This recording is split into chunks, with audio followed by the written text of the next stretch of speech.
當鋼筋水泥遇上數據與算法，當城市建造嘅百年傳承遇上 AI 時代浪潮，呢度有一場關於未來嘅努力激盪。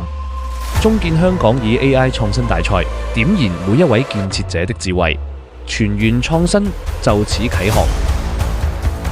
592名員工，94支團隊，42名一線能手，從安全到進度，從設計到運維，從品質提升到履約管理。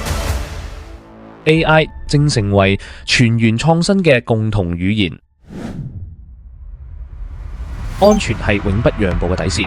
中建香港天眼系統及西博安全助手，每日處理群組萬條信息，聯動高危工序 CCTV 監控多維預警，為現場工人搭建起數字安全衣，追求卓越品質。外牆 AI 檢測系統日檢6000平方米以上，漏檢率降至5%以下。密閉空間無人機探測，實現人員進入前快速進行氣體探測，巡檢效率提升10倍。Mathis Damon Copilot 施工方案編輯，除計算同圖紙標注、圖紙繪製外嘅文字部分，提效比例約80%。我哋用精度重新定義標準。AI 賦能嘅施工階段，鋼結構輕量化感知技術，從被動應對事故到主動智能預警，為項目重大節點保駕護航，讓經驗可視化，讓管理更聰明。XR 眼鏡智能巡檢 ，AI 診斷智能圖審，技術下沉到一線，釋放嘅係人力，提升嘅係整個體系嘅競爭力。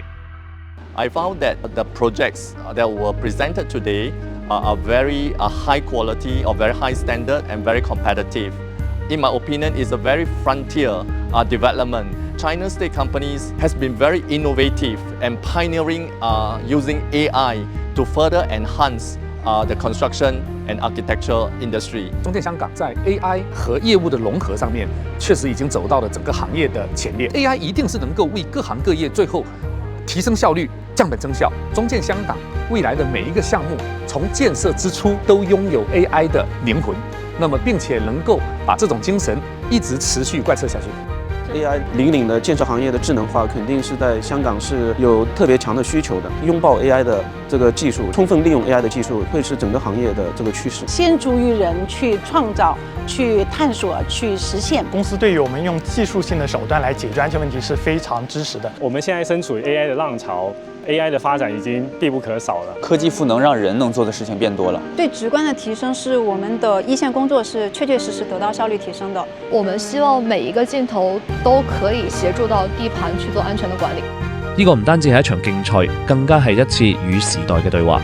院士、專家、科技領袖、高校學者在此見證公司以實幹培育新質生產力，擁抱智能時代嘅堅定決心。我哋用 AI 重構建造嘅邏輯，用數據打磨工程嘅品質。未來以來，我哋同 AI 同行，同香港並進，同時代共振，見證未來，自啟新程。